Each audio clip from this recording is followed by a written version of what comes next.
Welcome back, Weary Traveler, to... This is the 8th day, right? I never really remember. I just sit down, we go to film these, we have a good time. So today, the prize is going to be the other half of that Genesis Impact box. We took it, we split it in half, and yesterday's winner and today's winner each get half of the box. So, we also have... As we head into day 9, 10, 11, probably things will get spicy around day 11 and day 12. And I do hope that you guys enjoy that. So if you want to get entered in for today's prize, all you need to do is go down below, down there. It's super easy. Leave a comment. Tell me how you guys are enjoying the beautiful deck profiles.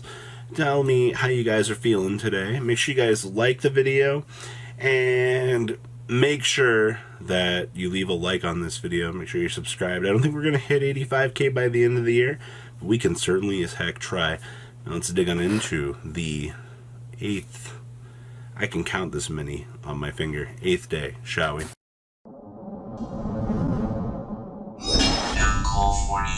This is probably the normalest looking deck that we actually have out of the 12 days of deck profiles and goodies, which is really saying something, actually, because in terms of development and things in the metagame, so many people projected that this deck would be a powerhouse. They're like, oh my god, the OCG's playing Necroz with Dogmatika. The deck has to be crazy insanity.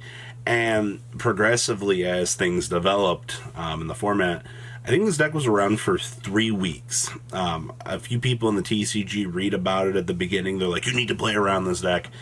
And this variant just... it faded. Alright? And it's actually kind of sad because this deck was a lot of frickin' fun. There were a lot of cool things that it could have done. But unfortunately, Necroz as a whole just faded away into the back of the room. And then Megalith came and took over the format. So this is going to be, I would say, your little rundown of Necroz Dogmatika. Is it super crazy, consistent, good? No. Is it a nice fun deck that you can kind of capitalize and abuse? Oh, you bet your butt it is. So, we have triple copies of Ecclesia the Virtuous. Standard same thing here. You search your Punishment, you search your Fleur-de-Lis, you search your Maximus. Whatever combo starter piece that you need, you have access to. And you take those. Alright, we have 2 copies of Fleur-de-Lis. I kind of feel like this might be a little bit heavy, but I understand why we're playing it. Essentially getting that negate is going to be value. We also have 2 copies of Maximus. I also feel like you can cut Maximus down to 1 in this particular deck.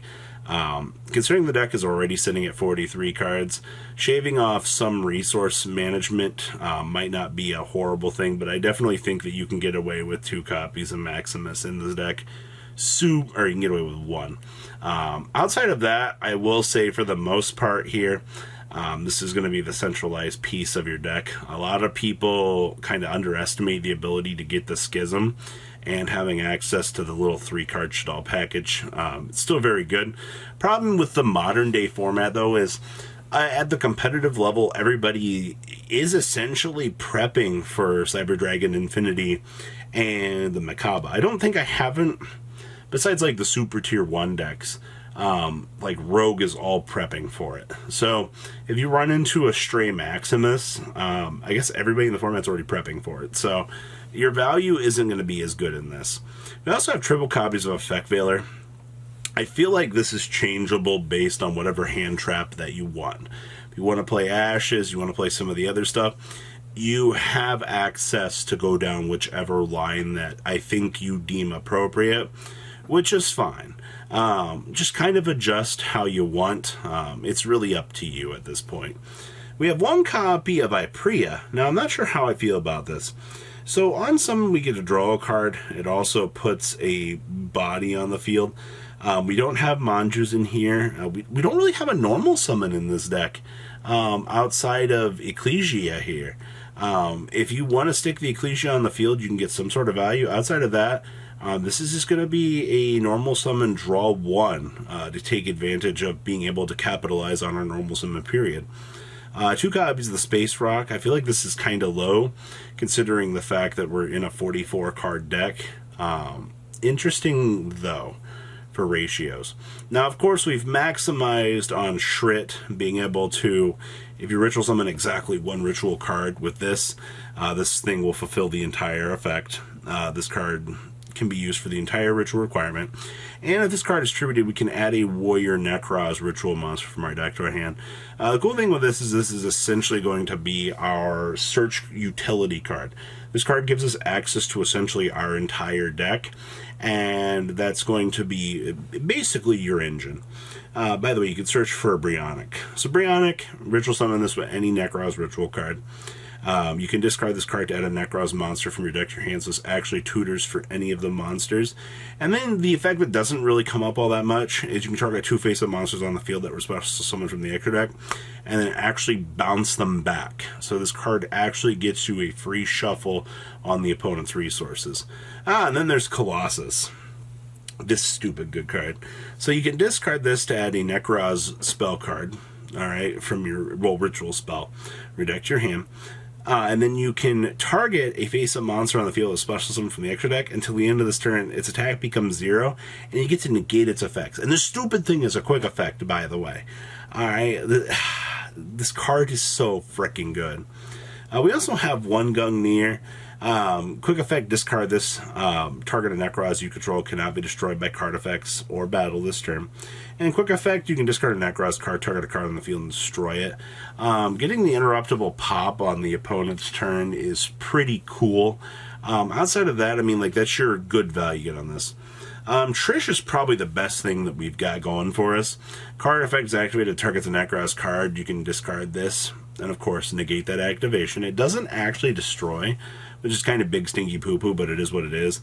And then when this is ritual summon, if your opponent has a card in the graveyard or any zone, you can banish from each of them. So if they're missing one from one, you don't actually get to banish. Sad day. Unicorn is back at full power. So this stupid thing, you can discard this card, target 1 card in your graveyard, except for Necroz of Unicorn, add it to your hand. And then negate the effects of face-up monsters that were special summoned from the extra deck. So this is a generic floodgate. Oddly enough, though, it just doesn't... It's not as good as it once was. While this card was good back in the day, its value and prowess has just gone to poop. Then we have Valk for the battle face stop effect, while you can also get the draw 2 on the double tribute. It's not as good as it was. We also have 1 Feather Duster for basic back row destruction, triple copies of Nadir Servant, of course, 1 Necroz Cycle, 2 Kaleido, and 2 copies of Mir. I mean, I guess this has become the norm in terms of making sure that you can actually maintain what you want. Bulking down on too much of this is bad. We also have triple copies of Preparation of Rites, 1 Rhoda, 1 copy of Dogmatika Punishment, and 1 Schism. That's pretty basic stuff.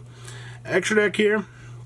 We have 1 Secure Lad, 1 Almirage, 1 Totally Awesome, alright, 1 Pegasus Adagnister, 1 Omega, triple copies of Herald. Remember, being able to ritual summon out the Unicorn, drop the Herald, toggle for the search into the Brionac, discard the Brionac to get any other search that you want, is a free deck thin too, and it is pretty good value. We also have the 1 Titanclad, 1 copy of the Fust Dark Lord. This thing is level 12, by the way. You know what that means. You can send it to do your ritual summon of Trishula and Colossus off of the mirror. We have 2 copies of Venentis for the pop. Hey, look, more synergy. It's so cute. We have 1 Window, 1 Construct, and 1 App Clone. Side deck here, we have triple copies of Ghost Ogre, 2 copies of Appointer, triple copies of Ice Dragon's Prison, 2 Summon Limit, 2 copies of Cosmic Cyclone, and triple copies of Ye Old Drollin Locky Bird, wrapping up the 8th deck profile. Da-da-da-da. Guys, what do you think about all of these interesting decks that we've had so far? Is there anything super exciting that you're really looking forward to? I will say that you should tell me about it down below in the comment section. That way you guys can double down and get entered into today's contest. Come on, it's super easy. I'm trying to give out free stuff. Very few people have claimed their prizes so far. Take it. Come on, take the stuff. Yesterday's winner's down below. And I do hope that you guys will join us on Christmas Eve for the little fantastic stream that we're about to do. I think it's going to be a fun night. And, well, guys, I will see your beautiful faces back here on the 9th day. Have a good rest of your day, guys. Peace out. Thank you, patrons, for making the ride never truly end. Without you guys' support, well, I would probably be doing Truffle Shuffle videos for a living. Guys, please check out VanCole40 for all of your Cardfight Vanguard content brought to you by MCole40. And if you are looking to pick up singles, check out mcolegames.com for your trading card game needs. Thanks for watching, everybody.